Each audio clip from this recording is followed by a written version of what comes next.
Mayong adlaw sa inyong mga utod mga kabilang ko kay Ginoong Kristo sa subong adlaw amo ang adlaw sang Domingo petsa 29 sa bulan sang Oktubre sa subong nga tuig 2023. Sa subong nga adlaw amo ang ika-30 nga Domingo sa ordinaryo nga panahon sang simbahan. Pag subong man nga adlaw ini man ang optional memorial o kung handumanan ni San Narciso sang Jerusalem. Sa subong adlaw mga kabayan ko mga utod ko, ako ang inyong alagad, kag ang inyong manugtalakay sa subong adlaw nga ini. Ako si admin ninyo. Pag sa subong adlaw sang Domingo, nangyari naman kita sa aton nga magamay nga ministeryo diri sa social media ang katisismo sa Hiligaynon Online. Pagatalakayo naman naton ang isa na naman ka topiko nga ginatudlo sang aton iloy nga simbahan amo ang Santa Iglesia Katolika. Kag akong gid kamo mga kauturan kag mga kabayan ko kay Ginoong Jesucristo, gina-welcome kag ginabi-abi gid na kung kamo sa subong adlaw nga ini sa aton pagtalakay kag pag tukib sa ginatudlo sa aton iloy nga simbahan nanungod sa katisismo sa aton topiko nga aton nga pagatalakayon sa subong adlaw. Hindi na kita magpadugay pa. Ato na nga kasugudan ini sa isa ka malipot nga pagpangamuyo.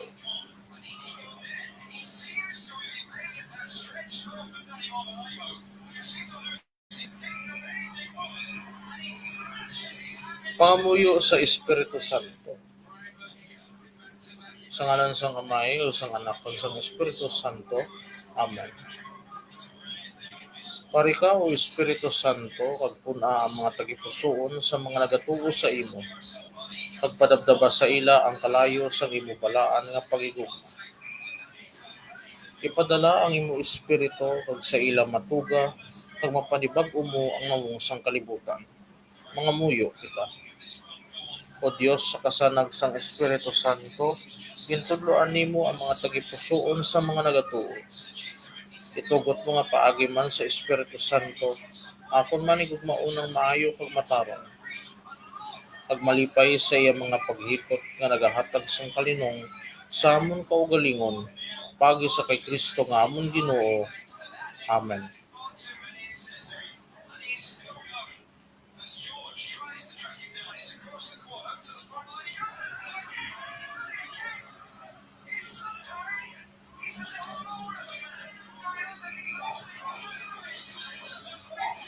Kagamuyot to mga kabilang kag mga utod ko, ang aton nga malipot nga pagpangamuyo sa subong nga adlaw nga ini sa aton nga magamay nga ministeryo diri sa social media. Ang pulong sang Dios / Hiligaynon Catholic Bible Reading kung ikaw ang nagalantaw sa aton nga Facebook page kag ang aton naman nga YouTube channel sarang man ini makita ini nga video sa channel nga Hiligaynon Catholic Bible Reading.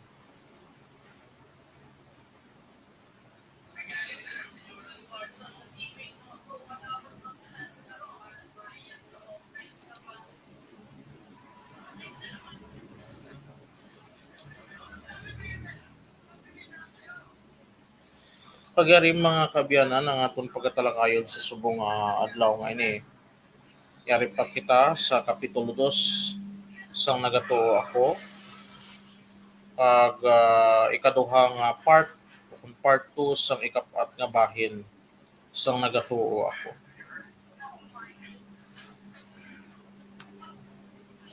Yari na kita sa ika-54 nga pamangkot sa ato nga ginakuan nga libro nga amo ang Sadsaran sang Doktrina Kristiyana nga ini ang ginsulat ni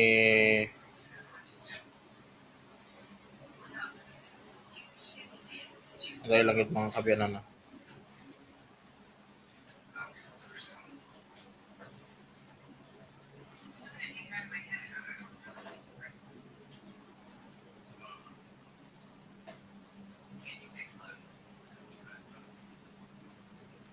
Ini ginhiligay noon ni Reverend Father Nemesio C. Espinosa, BSB Chaplain, pag may nihil obstat ni Most Reverend Alberto J. Piamonte, DD, ang anay Arsobispo Sangharo, pag may imprimatur ni Monsignor Higinio Velarde, HP, amo sa tungation amo ang Chancellor sa aton Archdiocese Sangharo. No?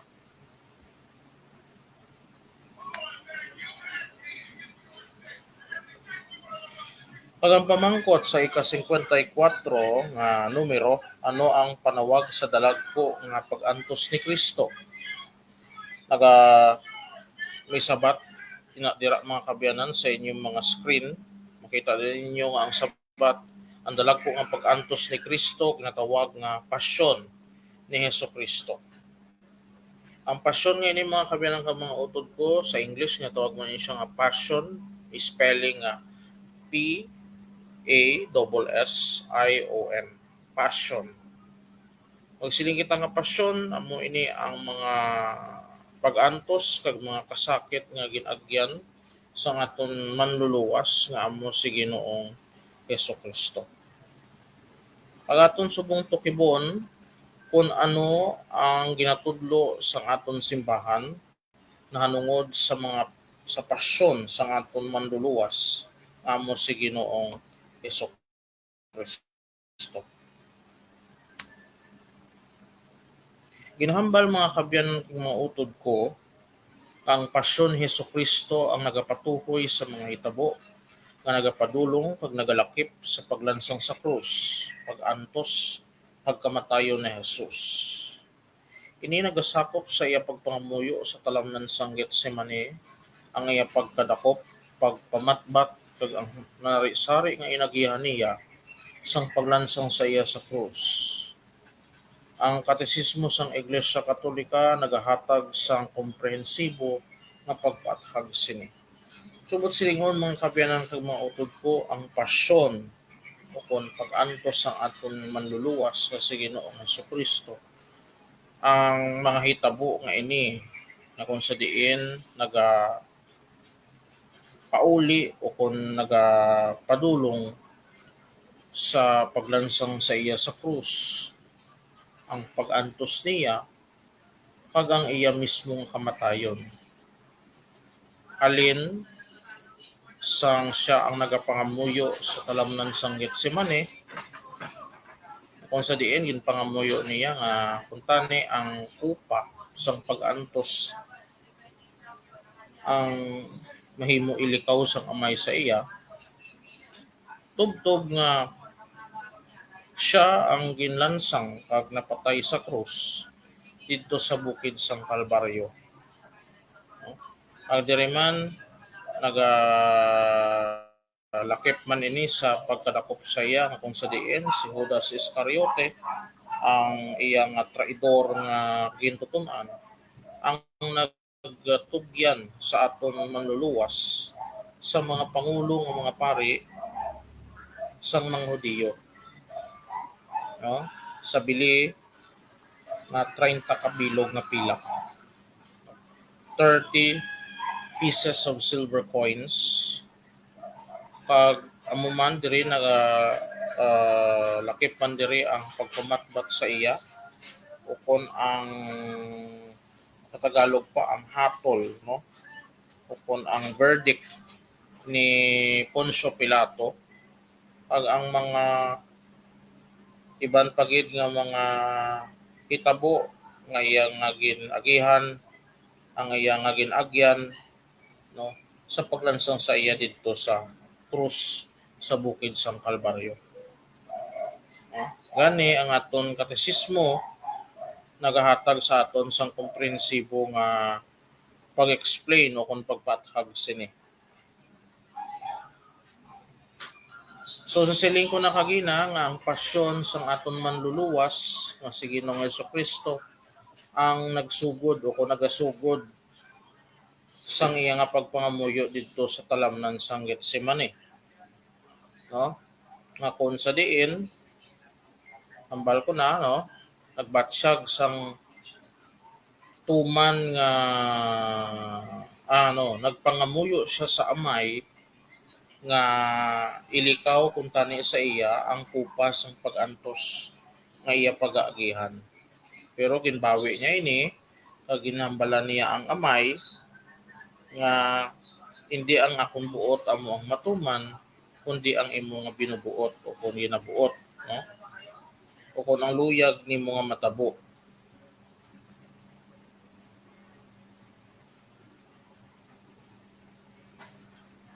Dito sa talamnan sang Getsemani samtang siya ang nagapangamuyo, makita nyo man iadra mga kabyanan sa inyong mga screens nga nagbatsyag siya sang tuman nga kasubo samtang siya ang nagapangamuyo o kung nagpangamuyo sa amay.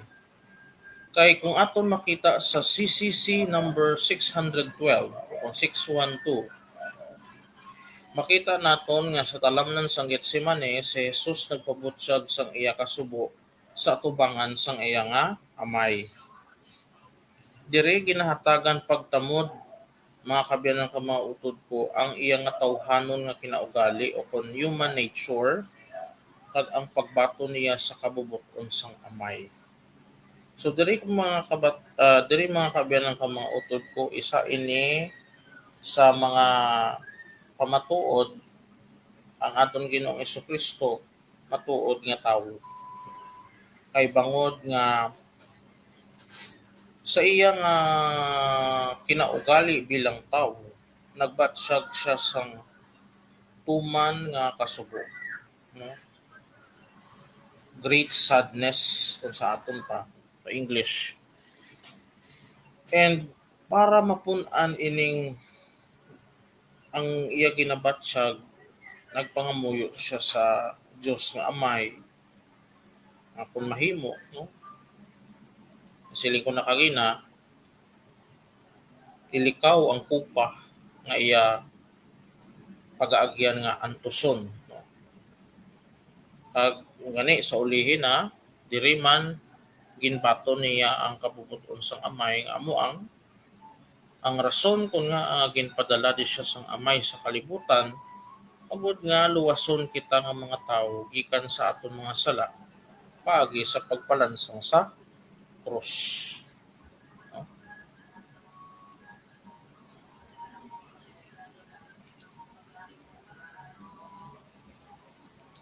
Dire makita mga kabyanan nga si Jesus gilayon nga ginluiban ni Judas Iscariote kag gindakop sa mga sulugoon sang pinakamataas nga pari, no? So matapos siya nga nagpangamuyo dito sa talamnan sang Getsemani, gilayon nga nag-abot si Judas Iscariote among traidor niya nga gintuton-an nga ambal ko na kagina nagtugyan sa kay Jesus sa mga pangulo nga pari, pangulo nga mga oo, ang mga pare, ang mga katigulangan sa mga Hudiyo kung sa diin sa bili nga 30 kapilok nga pilak nga kwarta gintugyan ni Judas Iscariote ang iyang manunudlo, no? O kung ang iyang manluluwas nga mo si Ginoong Jesucristo. Hmm? Dire makita man mga kabilang mga utod ko nga gindakop di siya sa mga sulugoon sang pinakamataas nga pari kag ang pinakamataas nga pari sa amo na ation amo si Anas, no? Gani nga ang mga sulugoon ni Anas kani ginmanduan niya nga takpon si Ginoong Hesus.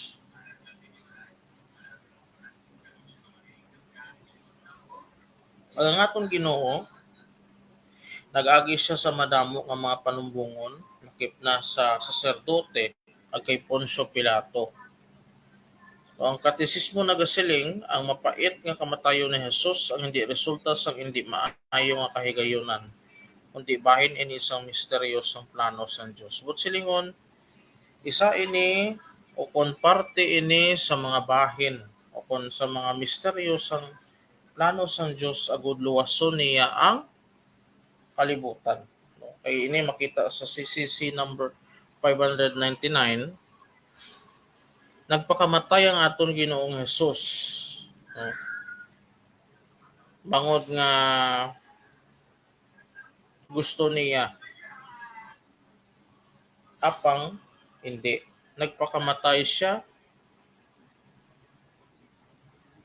agud nga sundon ang ang misyon, no, nga gin hatag sa iya sang amay agud maluwas lamang ang kalibutan kag ang katawhan. Gani magpasalamat kita sa aton nga manluluwas nga si Ginoo nga Kristo nga paagi sa iya pagpalansang sa krus kapag kamatay para sa aton kag bangod nga siya ang ginatawag nga Mesiyas, iya ginhimo ini bangod sang iya nga paghigugma man sa aton, paghigugma sa mahal nga Dios nga Amay dito sa langit.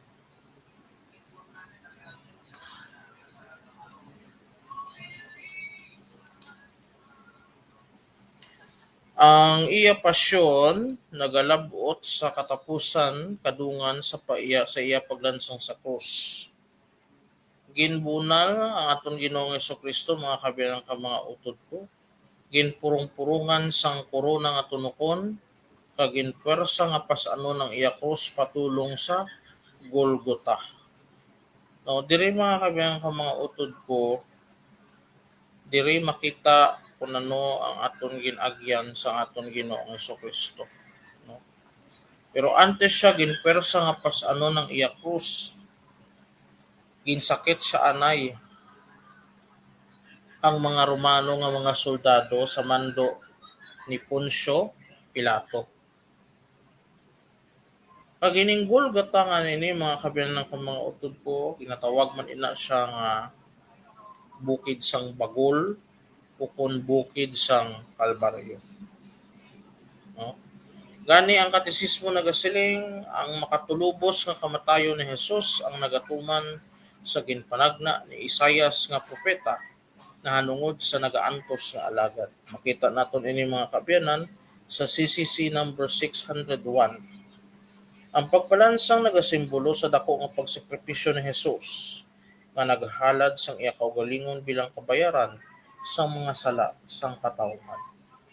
Diri mga kabilang ka mga utod ko makita naton, no, ang pagbalansang sang aton Ginoong Kristo isa ka dako nga pagsakripisyo niya, no? Kag bangod sini ginahalad niya adlaw-adlaw, no, ang iyang kaugalingon, no, paagi sa santos nga misa, sa pagpamiha sa pagpihak sang ostya, sa pag-inom sang iya dugo bilang kabayaran ini sa mga sala sang katawhan.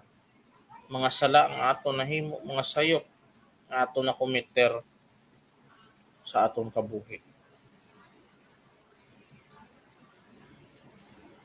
Gani mga kabilang ka mga utod ko, ang pasyon ni Hesus Kristo amo ang labing importante sa aspeto sang misteryo Pascual nga nagasakop sa pag-antos, kamatayon, pagkabanhaw kag pagkayab ni Hesus. Paagi sa iya pasyon, si Jesus nagpakita sa iya dako nga pagigugma sa katawhan kag iya pagsunod sa kabubuton sang Amay nga nagtubos ka nagpahauli sang katawhan sa Dios. But silingon mga kabilang ka mga utod ko, ining pasyon sang aton Ginoong Kristo ang pinagid kalabi.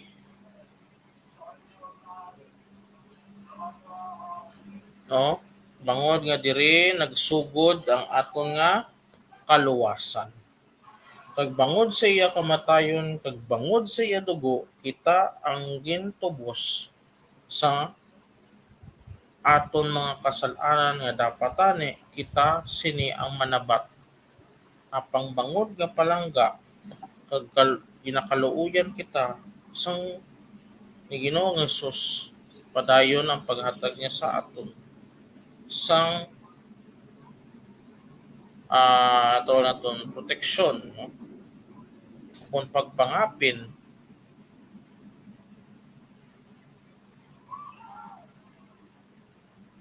araw pagtuo.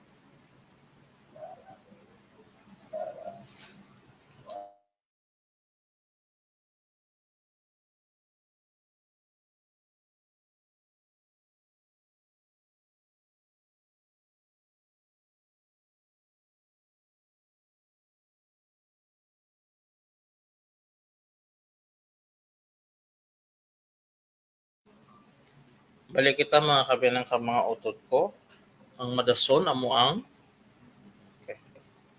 So dire nagatapos ang aton nga pag ah,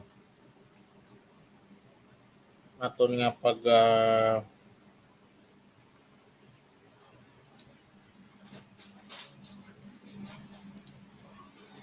aton nga pagtalakay sang ikaduha nga ang ika second part o kon part 2 sang ikapat nga bahin sang nagatuo ako.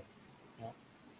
So dito na to makita mga kabiyanan ka mga utod ko ang dako nga pagpalangga o pagigugma sa aton sa mahal nga Dios labi na gid sang aton Ginoong Kristo ang aton manluluwas pagi sa pagpalansang niya sa krus, no? Kag pagpakamatay para sa aton agud nga maluwas kita sa aton mga kasalanan. Gani nga sa aton mga utod kag mga kauturan o mga kabiyanan nga naga no ini makita naton ini sa labi na gid kon magabot ang Semana Santa, no, ang Kwaresma, ang panahon sang Kwaresma, labi na gid kung nagailapit na gid ang mga kung sa Tagalog pa mga mahal na araw, no. May mga kauturan kita nga nagapalansang sa krus. May mga kauturan kita nga naga penitensya paagi sa pagsakit sang ilang kaugalingon, no. Kag tagaanta ka mo mga kabilang ka mga utod ko sang tawag nga insights o impormasyon. Ang simbahan bala nagatudlo bala sini, ang sabat wala. Ang simbahan ang inatudlo niya dapat maghimo kita para magpakigambit kita sa kasakit pagantos kag kamatayon sa aton Ginoong Kristo kag amuman sang iya nga pagkabanhaw paagi sa pag inulsol naton sang aton mga kasalanan nga nahimo, no? Magpangayo kita sang kapatawaran sa aton Ginoo paagi sa sakramento sang pagkumpisar. Labi na gid sa tion sang Kwaresma ag sang Semana Santa. Ay dira ang sakramento sang pagkumpisar ang mas labaw pa sa tanan nga mga penitensya nga ginahimo naton sa matag adlaw nga tanan bangod ang sakramento sang pagkonfesar or the sacrament of confession nagatabog ina sa tawag mga yawa sa mga malain nga mga espiritu nga nagahukmong sa aton kabuhi agod nga dalon kita sa pagpakasala, dalon kita sa paghimo sang kasalanan kag isa man ka pamaagi o kon tulay, taytay sa pagpahauli naton sang aton kaugalingon sa mahal nga Dios. Kag isa man ka pamaagi agud nga kita mismo magpangabuhi kag ah, tawag sini magpangabuhi bilang isa ka Kristiyano nga balaan, no? Gani ginasulit ko mga kabilang ka mga utod ko, ang mga ginahimo naton, no, bansa aton dira mga kabilang ka mga utod ko, ang mga ginahimo sa maton mga utod, yung tagapalansong sa krus, nagasakit sang ila kaugalingon, kaya muna ang ginahambal nila isa ka porma sang pagpenitensya, pagpangayo nila sang kapatawaran sa ilang mga kasalanan, ang wala ginapa anugutan sang simbahan, kag wala kag labi nga wala ginatudlo sang aton iloy nga simbahan, bangod nga hindi na naton pa kinahanglan nga i-demonstrate o kung i-reenact ina bangod nga unless lang kung kita ang nagahimo sang tawag nga via crucis, live via crucis.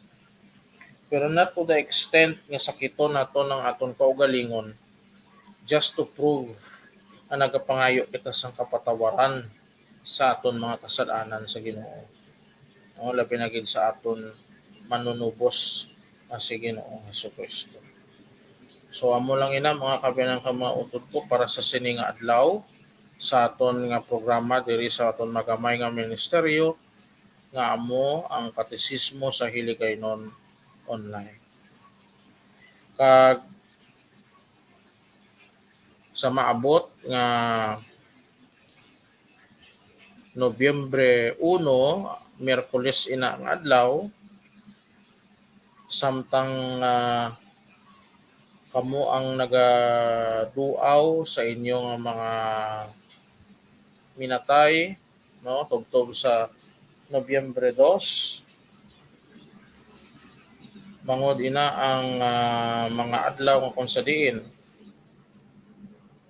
ginadumdum nato ng aton mga palangga sa kabuhi ag sa aton mga ginikanan, mga kabataan o kung mga abyan naton nga kung sa diin nag-una na sa aton sa piyak nga kinabuhi, no? Kag aton sila ipangamuyo sa maabot sina nga mga inadlaw. Hindi lang sa amo na nga mga inadlaw kundi sa bilog nga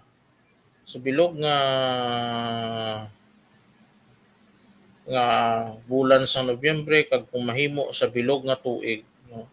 Ibangod ang pagpangamuyo sa mga kalag sa aton nga mga kauturan kag mga kaabyanan nga nag-una na sa aton sa piyak nga kinabuhi ang wala sang limit kundi nga kung mahimo pangamuyuan ta sila adlaw-adlaw, no, iupod naton sila sa aton mga pagpangamuyo kag hindi gid naton makalipat nga kung mahimo sa aton pagsanto rosaryo iupod naton ang ilang mga kalag agamuman sa aton nga kung makahalad man kita, possible nga makahalad kita sang santos nga misa para sa ila, di daw sa aton mga minatay ng mga palangga naton sa kabuhi nga nag-una na sa piyak nga kinabuhi, kundi nga ang mga kalagman sa mga tawo nga ayara sa purgatorio.